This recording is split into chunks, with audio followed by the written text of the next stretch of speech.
بسم اللہ الرحمن الرحیم۔ اپنے آپ کو تازہ دم رکھنے کی کوشش کر، امن و امان ہمارے مقدر میں لکھے نہیں گئے ہیں۔ ابھی فرصت کا جو لمحہ میسر آ جائے اسے ضائع نہیں کرنا چاہیے ہمیں۔ میں نے اسے کمرے میں دھکا دے کر دروازہ بیٹ دیا۔ حلیہ میرا نہایت ہی خراب اور خستہ تھا، مگر مجھے اس کی فکر زیادہ اس لیے نہیں تھی کہ یہ میرے لیے کوئی نئی اور اہم بات نہیں تھی۔ میں اکثر اس سے بھی زیادہ بری حالت میں پھرتا رہا تھا۔ میری ساجد آج کبھی دیر پا نہیں رہی تھی، لیکن فی الوقت چونکہ کوئی اہم مسئلہ درپیش نہیں تھا، لہٰذا میں نے مناسب جانا کہ سونے سے پہلے اپنے آپ کو انسانوں کی شکل میں لے آؤں۔ چنانچہ میں نے الماری میں سے لباس نکالا اور غسل خانے میں جا گھسا۔ نیم گرم پانی سے غسل کرنے کے بعد جسم خاصا ہلکا پھلکا محسوس ہونے لگا۔ ناشتہ ہم نے اسٹیشن کے قریب ایک ہوٹل میں کر ہی لیا تھا، اس لیے غسل کرنے کے بعد سیدھا بستر میں جا گھسا۔ دوپہر ڈال چکی تھی جب آبی نے مجھے بری طرح جھنجھوڑ کر بیدار کر دیا۔ میں نے نیند سے بوجھل آنکھیں کھولے بغیر دوسری طرف کروٹ لیتے ہوئے کہا، کون ہے بھائی؟ کیا مصیبت آ گئی ہے؟ سونے دے بھائی، زلزلہ تو نہیں آ گیا ہے نا کوئی؟ اوئے زلزلہ ہی آ گیا ہے، اٹھ کے باہر تو چل میرے یار۔ بڑی مشکل سے روکا ہے میں نے اسے، دیر کر دی تو وہ زلزلہ خان ادھر ہی گھس آئے گا۔ اٹھ یار، جلدی کر۔ مجھے آبی کی آواز سنائی دی۔ میں نے ایک دم چونک کر آنکھیں کھول دیں اور اٹھ کر بیٹھ گیا۔ میں نے آبی کی شکل تکتے ہوئے پوچھا، کیا کہہ رہا ہے؟ کس زلزلہ خان کے گھس آنے کی بات کر رہا ہے؟ پتہ نہیں یار، میں تو حیران ہوں، کس جنگل کے جانوروں سے دوستی لگا لی ہے تو نے اس دوران میں تو جانتا تک نہیں ہوں اسے۔ یوں لگتا ہے جیسے بندرا بند سے نکل کر سیدھا ادھر ہی بھاگا چلا آیا ہے۔ جی تو چاہتا ہے اس کے گلے میں رسا ڈال کر کسی کھونٹے سے باندھ دوں، پھر پوچھوں، اب بتا کس جنگل کا بھاگا ہوا کون سا جانور ہے؟ میں نے بستر سے اٹھتے ہوئے کہا، ایک تو تیری زبان کے بریک ہر وقت فیل رہتے ہیں، جب چل پڑتی ہے تو رکنے کا نام نہیں لیتی۔ میں پوچھتا ہوں، کوئی نام بتایا ہے اس نے؟ اپنی شناخت کرائی ہے کچھ؟ اب نام تو مجھے لگتا ہے رکھا ہی نہیں گیا ہے اس کا۔ پھر بھی کیا وہ مجھے پہچان کے طور پر اپنا تعلق ظہیر احمد سے ظاہر کرتا ہے؟ کہتا ہے جلدی سے غلام جلانی کو میرے سامنے کر دو، نہیں تو کراچی شہر کو الٹ کے رکھ دوں گا۔ یہ ظہیر احمد وہی تو نہیں ہے جس نے میری آنکھوں کے دیے بجھانے کے سلسلے میں اہم کردار ادا کیا تھا، جس کی قید سے تو نے نکالا تھا مجھے؟ اس کے سوا کسی اور ظہیر احمد کو میں جانتا تک نہیں ہوں، اسی کا بھیجا ہوا لگتا ہے یہ مجھے۔ وہ فون کر کے پوچھتا بھی رہا ہے، کل دن بھر دربان نے بتایا نہیں تھا؟ صبح آؤ دیکھوں میں کیا چیز ہے وہ، پستول لے لینا اپنا، شاید ضرورت پڑ جائے اس کی۔ نیند اب میری آنکھوں سے بالکل اڑ چکی تھی اور جسم میں سستی یا کسل مندی بالکل نہیں رہی تھی۔ ایسا معلوم ہو رہا تھا جیسے نیند میرے قریب سے بھی نہ گزری ہو۔ میں اور آبی آگے پیچھے ڈرائنگ روم میں داخل ہوئے۔ وہ کمرے میں ٹہلتے ہوئے میرا انتظار کر رہا تھا۔ قد کاٹ میں وہ میرا ہم پلا دکھائی دیتا تھا۔ چہرے پر گھنی سیاہ داڑھی اور لمبی لمبی اوپر اٹھی ہوئی مونچھیں پال رکھی تھیں اس نے۔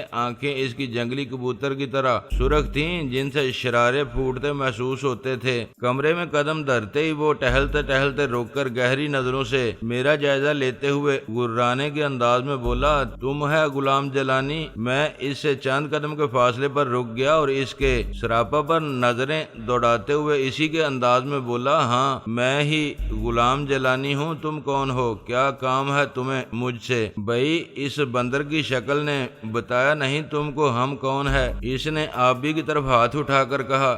آبی میرے قریب ہی آ ٹھہرا تھا۔ اس کی اس بات نے آبی کی کھوپڑی الٹ دی۔ اس نے تیزی سے بڑھ کر اس کے منہ پر الٹا ہاتھ رسید کرتے ہوئے کہا، سالے افریقی بنمانت، مجھے بندر کی شکل کہتا ہے؟ تو اس طرح نہیں مانے گا، انسان کی زبان سمجھنے والوں میں سے لگتا ہی نہیں ہے تو مجھے۔ اس نے دوسرا ہاتھ گھمایا، وہ جس نے ہماری کچھار میں گھس کر ہمیں للکارنے کی جرت کی تھی۔ ایسا نہیں تھا کہ ابھی سے ایک ہاتھ کھا لینے کے بعد اسے دوسرا ہاتھ مارنے کا موقع بھی فراہم کر دیتا۔ چنانچہ اس بار آبی کی حسرت اس کے دل میں ہی رہ گئی۔ اس نے جھکائی دے کر آبی کا بازو پکڑ لیا اور بجلی کی سی تیزی کے ساتھ اسے اپنی پشت پر لے کر آگے الٹ دیا۔ آبی اس کے اوپر سے ہوتا ہوا اس کے سامنے آ کر چت گرا تھا۔ ہاتھ اس کا اب بھی اس کی گرفت میں تھا۔ آبی کے زمین سے لگتے ہی اس نے دونوں ہاتھوں سے اس کا ہاتھ مضبوطی سے تھام کر اپنا دایاں پاؤں اس کی گردن پر رکھ دیا، مگر آبی نے اسے کسی شدید قسم کی کارروائی کرنے کا موقع نہیں دیا۔ وہ لیٹے ہی لیٹے اپنے نچلے دھڑ سے اوپر اچھلا اور دونوں ٹانگیں اس کی گردن میں ڈال کر اسے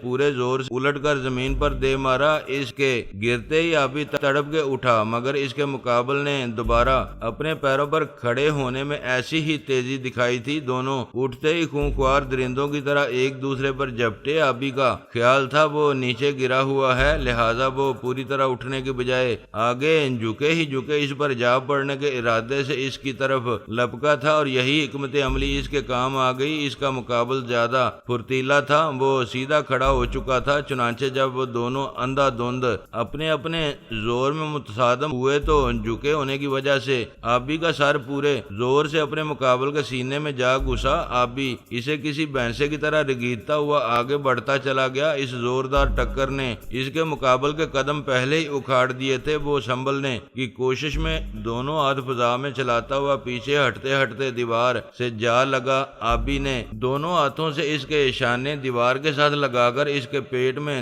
دو زوردار ٹکریں اور لگا دیں۔ اس کے مقابل کے حلق سے چیخ نکل گئی۔ آبی کے اس حملے نے اسے نڈال کر دیا تھا۔ آبی اسے چھوڑ کر الگ ہوا تو وہ دونوں ہاتھوں سے اپنا پیٹ دبا کر دوہرا ہو گیا۔ آبی نے اسے گھورتے ہوئے کہا، ہاں میرے بچے، اب جیلانی کے سوال کا جواب دے دے، مگر ایک بات کا خیال رکھنا، تیری زبان بالکل سیدھی چلنا چاہیے۔ اگر ذرا بھی پٹڑی سے اتری تو سمجھ لے کہ اس بار زبان باہر کھینچنے میں ذرا بھی تامل نہیں کروں گا۔ یہ کام میں کر سکتا ہوں یا نہیں یہ تو نے دیکھ ہی لیا ہے ابھی۔ عین اسی لمحے لیزی کمرے میں قدم دھرتے ہوئے بولی، کیا ہو رہا ہے جناب علی؟ پھر اس کی نظر آبی اور ظہیر احمد کے بھیجے ہوئے شخص پر پڑی تو وہ چونک کر بولی، اوہ، یوں لگتا ہے جیسے یہاں گمسان کا رن پڑا ہے۔ یہ کیا قصہ ہے جناب علی؟ کچھ نہیں، کوئی خاص بات نہیں ہے۔ میرا خیال ہے یہ دونوں لڑ نہیں رہے تھے، دراصل یہ ظہیر احمد کا پالتو جانور بھونک بہت رہا تھا، اس لیے آبی نے اسے انسانوں کی زبان سکھانے کی کوشش کی ہے۔ اب دیکھیں کس حد تک کامیابی ہوئی ہے۔ اسے میں نے جواب دیا، اچھا مگر یہ بھونک کیوں رہا تھا آخر؟ کیا یہ لوگ اپنے اس رستم زمان جانو کے انجام سے کوئی عبرت نہیں پکڑ سکے ہیں؟ عبرت پکڑنے والے دوسری ہی نسل کے ہوتے ہیں، ان کی نسل وہ نہیں ہے۔ آبی ہنستے ہوئے بولا، بکواس نہیں کرو اے، تم لوگ جانتے نہیں ہو ہم کو، ہمارا ڈسا ہوا تو پانی نہیں مانگتا ہے، ایسے ہی تو لوگ ہم کو شیشناگ نہیں بولتے ہیں۔ جانو کا بدلہ ہم ضرور لے گا تم سے، جیلانی کا بچہ بچ نہیں سکے گا تم ہم سے۔ وہ غصے سے بھڑک کر بولا، تو تم جانو کا بدلہ لینے آئے ہو یہاں، وہ بھی جیلانی سے؟ تمہارا خیال ہے جانو کو جیلانی نے مارا ہے؟ لیزی بولی، اس میں خیال کا کون سا بات ہے میم صاحب، سب کو پتا ہے جانو کو کس نے مارا ہے۔ شیشناگ سیدھا ہو کر بولا، میں نے طنزیہ انداز میں کہا، اوئے ہوش کی بات کر یار، ہم لوگ زنانیوں پر ہاتھ نہیں اٹھاتے، کبھی اس جانو کو میں نے نہیں، اس میم صاحب نے ہی ٹھکانے لگایا تھا۔ تجھے کسی نے غلط بتایا ہے، جو آدمی انگلی لگانے سے مر سکتا ہو اسے ہم لاٹھی سے نہیں مارا کرتے۔ بک نہیں ہوئے، میرا یار اتنا کمزور ایسا موم کا بنا ہوا نہیں تھا جسے یہ میم صاحب مار سکے۔ وہ داڑا، میں تو تیرا بھی جھٹکا کر سکتی ہوں۔ جانو کیا چیز تھی تجھے؟ اگر کچھ زوم ہے اپنے اوپر تو آجا نکال لے اپنی حسرت۔ لیزی بولی، ورنہ خاموشی سے چلا جائے یہاں سے، اور آئندہ کبھی ادھر آنے کی کوشش نہ کرنا، ہمیں بار بار معاف کرنے کی عادت نہیں ہے۔ وہ غصے سے لیزی کو گھورتے ہوئے بولا، دیکھو میم صاحب، ہم تم کو رسانیت سے بولتا ہے، تم ہماری بیچ میں نہ پڑو۔ عورت ذات کو مرد لوگوں کے جھگڑے میں نہیں بولنا چاہیے، ہم لوگ عورت پر ہاتھ نہیں اٹھاتے، ہم کو غصہ نہیں دلاؤ تم۔ یہی بات میں بھی سمجھانے کی کوشش کر رہی ہوں تمہیں۔ اب دیکھو نا، عورتوں سے لڑنے میں تمہاری توہین ہے اور مردوں سے مقابلہ کر نہیں سکتے، پھر کیوں خواہ مخواہ اپنی جان کے دشمن ہوئے ہو؟ جاؤ، چلے جاؤ یہاں سے، اور ظہیر احمد سے کہو اگر اس میں ہمت ہے تو خود آئے، جیلانی کے مقابل کرائے کے آدمیوں کو مروانے سے کچھ نہیں ملے گا اسے۔ بکواس نہیں کرو میم کی بچی، میں نے بہت لحاظ کیا ہے، تیرا جانو یار تھا، میرا جگری یار، کرائے کا آدمی مت بولو مجھے، میں اس کا بدلہ لیے بنا واپس نہیں جا سکتا، ابھی تم زیادہ اڑی تڑی کرے گی تو تمہارا بھی فریم ٹیڑھا کر دوں گا میں۔ اس نے یہ کہتے اچانک مجھ پر چھلانگ لگا دی، خیال اس کا یہی رہا ہوگا اس گھڑی کے میں اس کی اور لیزی کی نوک جھونک میں محو ہو کر اس کی طرف سے غافل ہو چکا ہوں، مگر اس کا یہ اندازہ غلط ہی تھا، میں اس تمام عرصے میں ایک پل کے لیے بھی اس کی طرف سے غافل نہیں ہوا تھا۔ اس کے چھلانگ لگاتے ہی میں نے تیزی سے پیچھے ہٹ کر وہ جگہ چھوڑ دی جہاں اس کے چھلانگ لگاتے وقت کھڑا تھا۔ نتیجہ یہ ہوا کہ جب اس نے اس جگہ پہنچ کر اپنے قدم زمین پر جمانا چاہے تو وہ اپنا توازن کھو بیٹھا اور جھونک میں آگے بڑھتا چلا گیا۔ میں نے پیچھے سے اس کی کمر پر ایک زوردار لات رسید کر دی، وہ اچھل کر اوندے منہ نیچے گرا۔ اس کی پھرتی اور چستی حیرت انگیز تھی، بے شک وہ ایک تجربے کار شخص تھا اور لڑتے ہوئے خود کو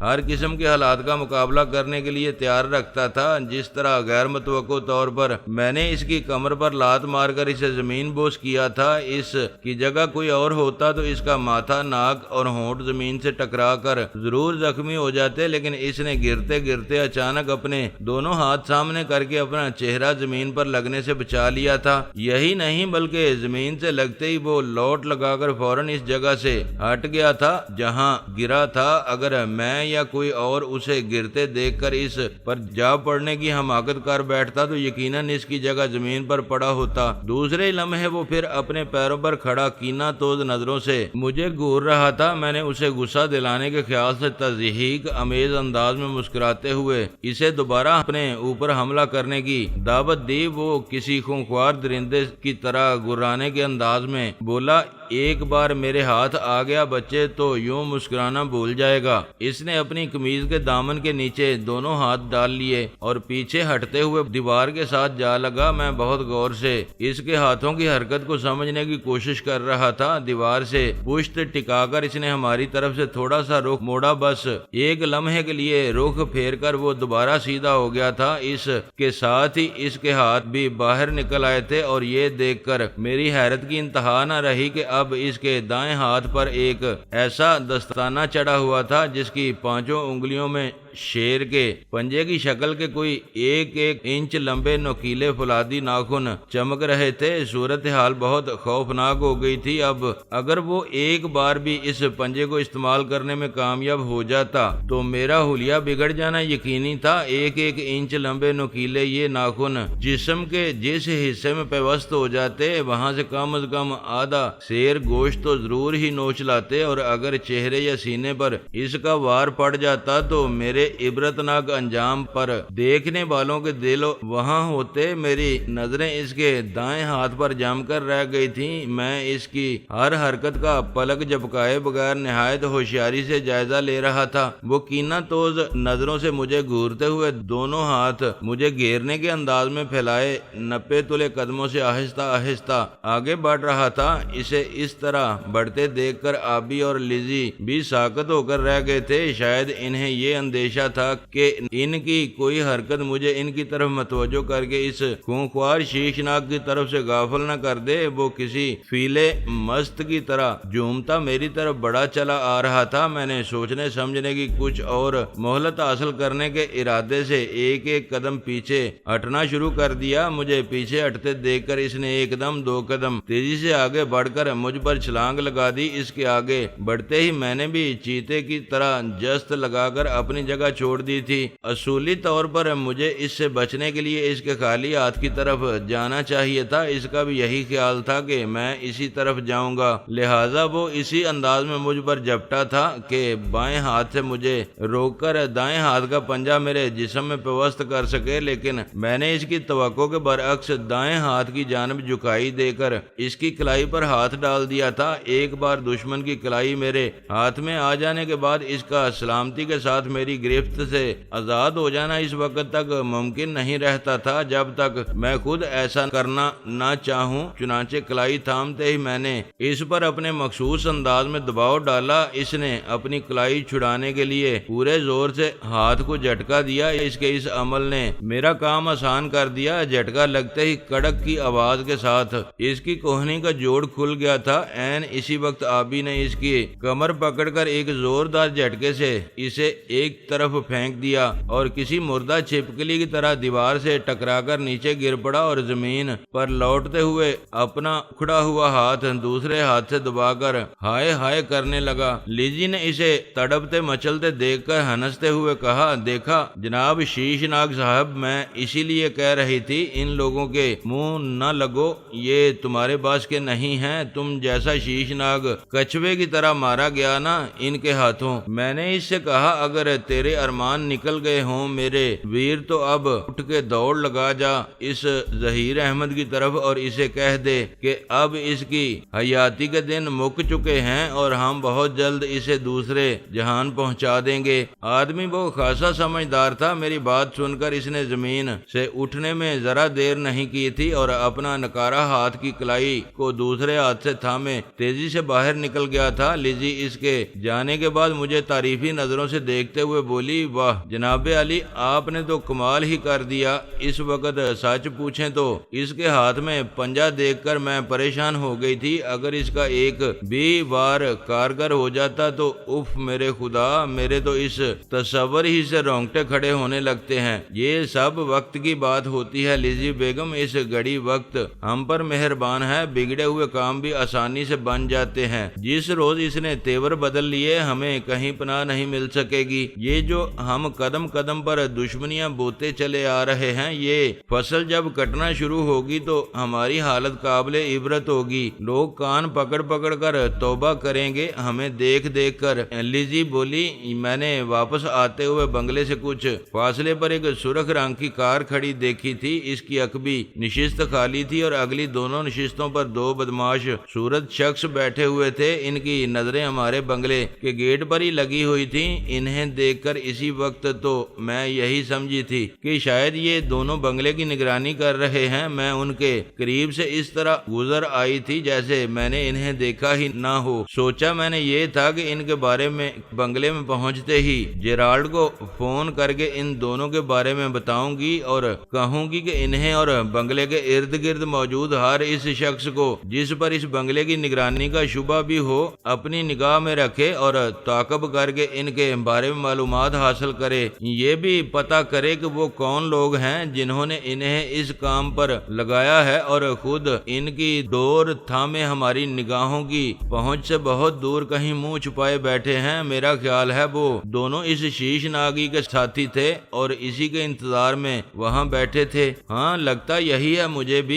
جبھی وہ کمزور پڑتے ہی فوراً بھاگ کھڑا ہوا تاکہ باہر موجود اس کے ساتھی اسے سلامتی کے ساتھ نکال لے جائیں۔ آؤ دیکھیں، ممکن ہے گیٹ پر دربان نے اسے روک لیا ہو۔ اگر ایسا ہوا تو ہم ان باہر والوں کو گھیرنے کی کوشش کریں گے۔ میں آگے بڑھا۔ اوے چھڑ یار جلانی، مٹی پا ذلیلوں پہ، یہ گیٹ پر کسی نے نہیں روکا ہوگا، اسے آبی بولا۔ کیوں بھائی، کیوں نہیں روکا ہوگا؟ اس کو دربان نے اسے وہاں بٹھایا اور کس کام کے لیے ہے؟ میں نے پوچھا۔ اللہ کے بندے، تیرا دماغ بالکل نکارا ہو چکا ہے کیا؟ اتنی سی بات تیری سمجھ میں نہیں آتی؟ دربان کو اگر روکنا ہوتا اسے تو وہ اندر ہی کیسے آ سکتا تھا؟ انہوں نے اسے پہلے ہی گٹھڑی بنا کر ڈال دیا ہوگا کسی کونے میں۔ یقین نہیں ہے تو جا کر دیکھ لو، آبی نے جواب دیا۔ اس کی یہ بات معقول ہی لگتی تھی مجھے، لہٰذا میں تیزی سے باہر کی طرف لپک پڑا۔ لیزی اور آبی نے بھی میری تقلید کی۔ ہم تینوں تقریباً دوڑتے ہوئے مین گیٹ تک پہنچے لیکن وہاں دربان کا کہیں پتہ نہیں تھا۔ گیٹ کھلا ہوا تھا۔ میں نے آگے بڑھ کر گیٹ سے باہر گلی میں نظریں دوڑائیں تو مجھے وہ سرخ کار نظر آ گئی جو تیزی سے مین روڈ کی طرف دوڑی چلی جا رہی تھی۔ پھر وہ گلی کا موڑ گھوم کر میری نظروں سے اوجھل ہو گئی۔ لیزی بھی اس دوران میرے قریب ہی آ ٹھہری تھی۔ وہ بولی، یہ وہی کار تھی جناب علی جو کچھ دیر پہلے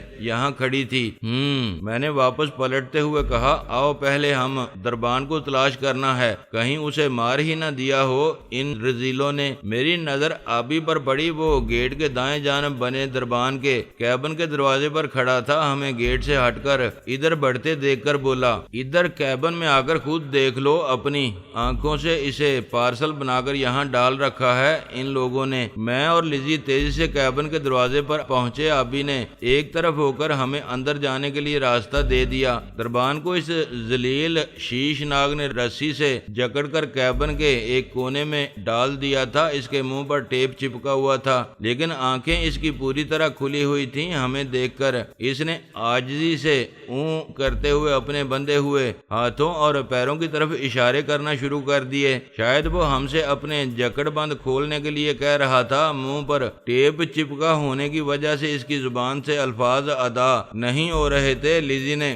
آگے بڑھ کر ٹیپ اس کے منہ سے نوچ کر الگ پھینک دیا۔ میں نے جلدی جلدی اس کے سارے جکڑ بند کھول کر اسے آزاد کیا۔ بندشوں سے آزاد ہوتے ہی وہ اٹھ کر بیٹھ گیا اور اپنے سر کے پچھلے حصے کو ٹٹولتے ہوئے بولا، سالہ ذلیل لوگ، کافر کا بچہ، دھوکے سے ہمارے سر پر وار کر کے ہم کو گرا دیا۔ میں نے پوچھا ہوا کیا تھا؟ گیٹ تو بند رہتا ہے، پھر کیا وہ گیٹ کے اوپر سے چڑھ کے اندر آیا تھا؟ نہیں صاحب جی، ایسی حرکت کرتا وہ تو ہم اس کی ٹانگیں توڑ دیتا، نیچے آنے سے پہلے ہی مغز کھول دیتا اس کا۔ اس نے ادھر باہر سے گیٹ کھڑکایا تھا، بولتا تھا پیاس لگی ہے، تھوڑا پانی پلاؤ ہم کو۔ ہم نے چھوٹا گیٹ کھول کے بولا اندر آ جاؤ اور اس کے واسطے پانی نکالنے لگا۔ بس اتنا ہی غلطی کیا تھا ہم نے صاحب کے اس پر یقین کر کے گیٹ کھول دیا تھا۔ اس نے اندر آتے ہی بے خبری میں کوئی چیز ہمارے سر پر مار دیا اور ہم چوٹ کھا کے گر گیا۔ تھوڑی دیر ہم کو ایسا لگا جیسے ہم مر چکا ہے، پھر ہوش آیا تو ادھر بندہ پڑا تھا۔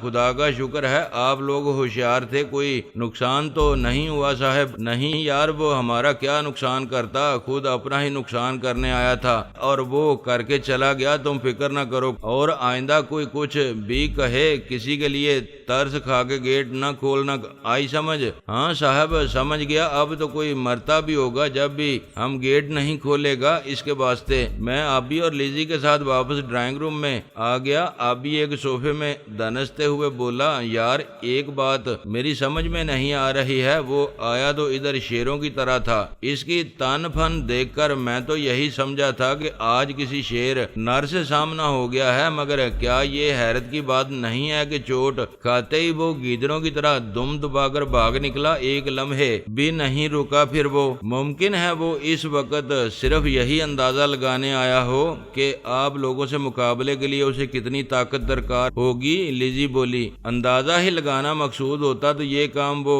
کہیں سرے راہ ہمیں روک کر بھی کر سکتا تھا، اس کے لیے بنگلے میں گھسنے کا خطرہ مول لینے کی ضرورت نہیں تھی اسے۔ یہ تو وہ خوب اچھی طرح جانتا ہے کہ جانو جیسا شہز اور جن کے ہاتھوں اپنی جان گنوا بیٹھا وہ کوئی معمولی لوگ تو نہیں ہوں گے۔ دراصل غلطی وہ اپنی طاقت کا اندازہ کرنے میں کر بیٹھا تھا، اسی لیے اپنی اوقات معلوم ہوتے ہی وہ اپنی جان بچا لے گیا۔ یار یہ ظہیر احمد آخر ہے کیا شے؟ ایسے ایسے خونخوار بھیڑیے پال رکھے ہیں اس نے۔ میں اسے کوئی ایسا ہی کرائے کا ٹٹو سمجھ رہا تھا، میرا خیال تھا ڈاکٹر دومن جیسے اس کے ذریعے چھوٹے موٹے فراڈ کر کے یا اسے چارہ بنا کے اس کے لیے روزی کا انتظام کر دیتے ہیں، لیکن لگتا یوں ہے جیسے وہ کوئی مجرموں کی باقاعدہ انجمن چلا رہا ہے اور باندھ باندھ کے جرائم میں ملوث لوگ اس کی زنبیل میں ہر گھڑی پڑے رہتے ہیں اور جہاں جس کی ضرورت ہوتی ہے اسے نکال کر سامنے رکھ دیتا ہے۔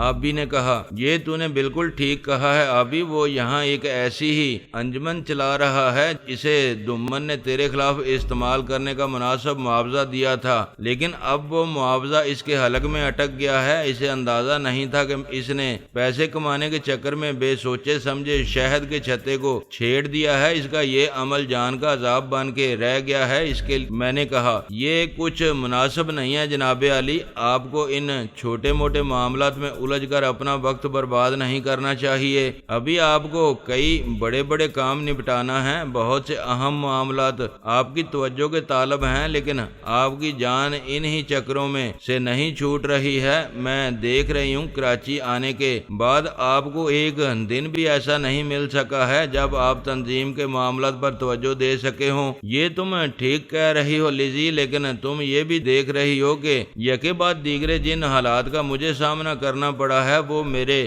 اپنے پیدا کیے ہوئے تو نہیں تھے۔ کراچی کی زمین پر قدم دھرتے ہی حالات کا سیلاب ہمیں بہا کر لے گیا اور اب تک مجھے پاؤں جمانے کو زمین نہیں مل سکی ہے۔ ایسے میں تم خود بتاؤ میں کیا کروں؟ تقدیر میرے ساتھ ہمیشہ یوں ہی آنکھ مچولی کھیلتی رہی ہے، کبھی کسی ایک راستے پر زیادہ دور تک چل نہیں سکا ہوں۔ میں ہر راہ مجھے بھٹکا کے کہیں سے کہیں پہنچا دیتی ہے اور میں حیران و پریشان کھڑا بس سوچتا رہ جاتا ہوں کہ یہ کون سی جگہ ہے، میں کہاں جانے کے ارادے سے نکلا تھا اور کہاں پہنچ گیا ہوں۔ میں نے جواباً کہا،